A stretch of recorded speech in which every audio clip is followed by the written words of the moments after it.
अस्सलामुअलैकुम दोस्तों। US Israel बनाम ईरान की जंग में ख़ामेनी के मारे जाने के बाद बहुत सारे लोग बहुत ज़्यादा खुश हैं और बहुत सारे लोग गम में हैं, तकलीफ़ में हैं। गुस्से की वजह से वो जगह-जगह पर मुल्क के कई हिस्सों में जैसे लखनऊ और कश्मीर हो गया, यहाँ पर मुज़ाहरे कर रहे हैं, प्रोटेस्ट कर रहे हैं। तो जो हमारे देश के सो कॉल्ड देशभक्त लोग हैं, वो इन पर सवाल खड़े कर रहे हैं। सवाल क्या? सवाल ये कि ये मसला ईरान का है कि ये लोग जब देश की और इस्लाम की बात आती है तो जाकर के इस्लाम के साथ खड़े हो जाते हैं और ये देश को पीछे छोड़ देते हैं। तो बात ये है कि इसमें देश को पीछे छोड़ने वाली क्या बात हुई? और यहाँ तक कहते हैं कि ये देश का नमक खा करके ही देश में प्रोटेस्ट कर रहे हैं उस इस्लाम के लिए जो कि ईरान में जिसका लेना-देना है। तो भई इसमें जैसे नमक हरामी की या नमक खाने वाली क्या बात हुई? यहाँ का नागरिक है वो और नागरिक होने के चलते संविधान उसको अधिकार देता है कि वो शांतिपूर्वक तरीके से प्रोटेस्ट कर सकता है और प्रोटेस्ट के इसलिए थोड़ी कर रहा है कोई कि मोदी सरकार अपनी पूरी फौज भेज दे या आर्मी भेज दे वहाँ ईरान के साथ लड़ने के लिए, ये कोई मांग कर रहा है? क्या ये मांग कर रहा है कोई कि मोदी सरकार इसको कंडेम भी करे? कोई नहीं कर रहा। बल्कि वो वर्ल्ड वाइड अपने गुस्से को ज़ाहिर करने के लिए प्रोटेस्ट कर रहे हैं कि यहाँ जो हो रहा है ईरान में 165 बच्चियों को स्कूल पर निशाना बना करके पूरी स्कूल को उड़ा दिया जाता है, 165 बच्चियों को मार और कत्लेआम किया जाता है। तो इसके लिए कह रहे हैं कि यहाँ पर ज़ुल्म हो रहा है। एक लीडर को उसके घर में जाकर के मार दिया जाता है, तो उसके लिए कहा जा रहा है कि यहाँ पर ज़ुल्म हो रहा है और वर्ल्ड वाइड इस गुस्से को दर्ज कराने के लिए, ताकि इतिहास में लोग याद रखें कि हाँ, ऐसे लोग थे जो इस चीज़ को गलत कह रहे थे। इसमें आपको भी साथ आना चाहिए, ये कहने के लिए कि हाँ भई, ये गलत हो रहा है, जहाँ भी गलत होगा। तो फिर वो ये कहते हैं कि जब पहलगाम अटैक हुआ था, तब इन लोगों ने कुछ नहीं बोला था और अब देखो वहाँ पर अटैक हो रहा है तो ये कितना बोल रहे हैं। भाई पहलगाम अटैक में भी जो भी एक्शन गवर्नमेंट ने लिया था उसमें अपोजिशन, मुसलमान, हिंदू सब एक साथ खड़े थे गवर्नमेंट के साथ कि ऑपरेशन सिंदूर लॉन्च हुआ है तो इनका मुंह तोड़ जवाब दो और इनको ऐसे सबक सिखाओ कि ये दोबारा से ये ऐसे सर ना उठा पाएँ। लेकिन क्या हुआ? ट्रंप का एक कॉल आया और मोदी जी रुक गए। तो ट्रंप के कहने पर मोदी जी रुक गए थे, तब तो आपने भी रिटेलिएट नहीं किया, आपने भी सड़कों पे जाकर के मुज़ाहरा या प्रोटेस्ट नहीं किया कि रुक क्यों गए? आपने भी नहीं किया ना, तो फिर और कौन करता?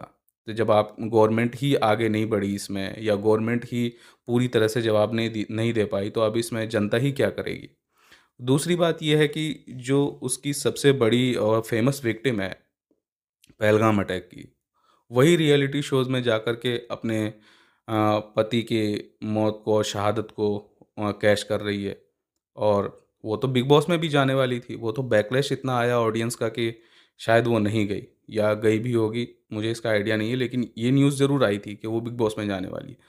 तो जब वो खुद इंसान का अपना ही इस तरह से अपनी लोगों की शहादत को कैश करे, तो फिर इंसान क्या ही कर सकता है? दूसरा और दूसरी बात ये है कि चलो मान लेते हैं कि इनका गमगीन होना और गुस्से में आना जायज़ है।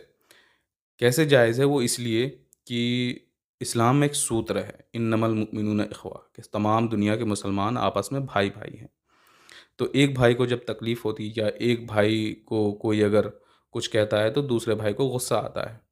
तो ज़ाहिर-सी बात है एक भाई मुसलमान भाई ख़त्म हुआ है, उनको मार दिया गया है तो दूसरे भाई को तकलीफ़ होगी, गुस्सा होगी, तो इसलिए वो गुस्से के इज़हार के लिए और ज़ुल्म को गलत कहने के लिए वो खड़े हुए हैं, दैट्स इट।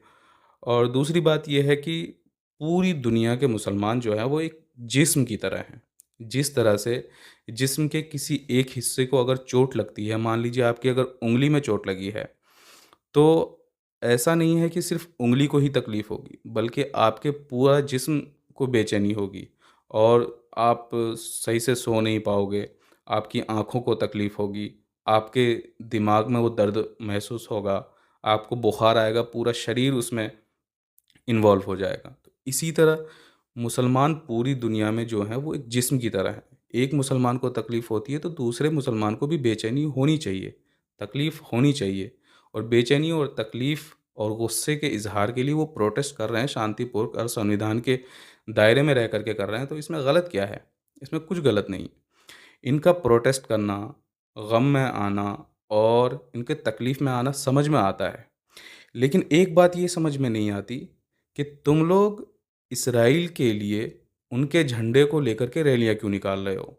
वो 2 अब्राहमिक रिलीजन है, एक यहूदी है, एक मुसलमान है।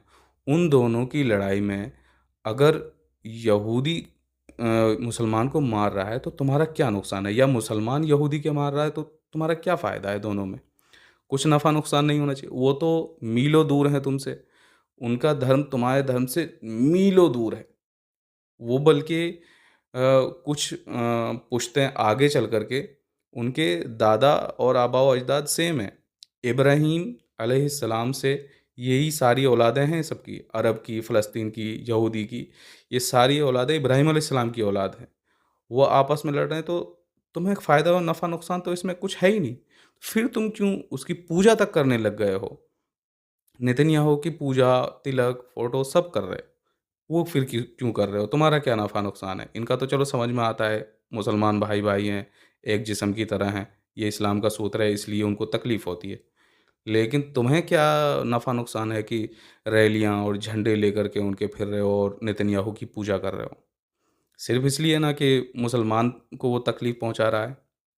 चलो आपका भी समझ में आता है कि आपको इससे अ, खुशी मिलती है। लेकिन मुसलमानों का भी एक ऐसा तबका है जो कि आपसे ज़्यादा खुश है और वो जो तबका है उसके सर पर जो है वो फ़िरका परस्ती का जो ज़हर है वो सर पर चढ़कर बोल रहा है। उसकी आँखों में फ़िरका परस्ती की पट्टी बंधी हुई है, जिसकी वजह से वो इस लीडर के मारे जाने पर खुश हो रहे हैं। वाक़ई मतलब तुम्हें लगता है कि ये किसी फ़िरके का मसला है?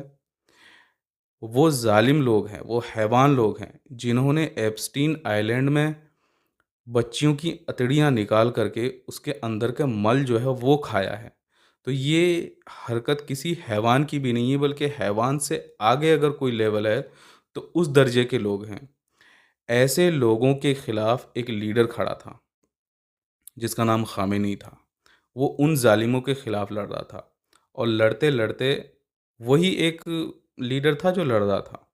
वरना तो अगर आप देखेंगे तो अरब ममालिक में जितने भी लीडर हैं, उन सबका खून तो पानी हो गया है और उन सबका कुछ ना कुछ शायद मोसाद के पास या सीआईए के पास या ट्रंप के पास कुछ ऐसा है ज़रूर, जिसकी वजह से सब लोग उसके सामने नतमस्तक और घुटने टेके हुए हैं।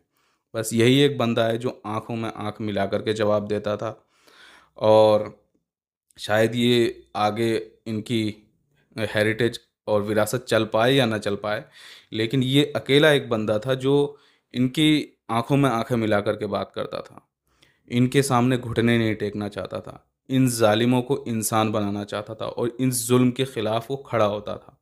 और इस ज़ुल्म के ख़िलाफ़ खड़े होने में अगर वो मारा गया है, तो तुम्हें बड़ी खुशी हो रही है।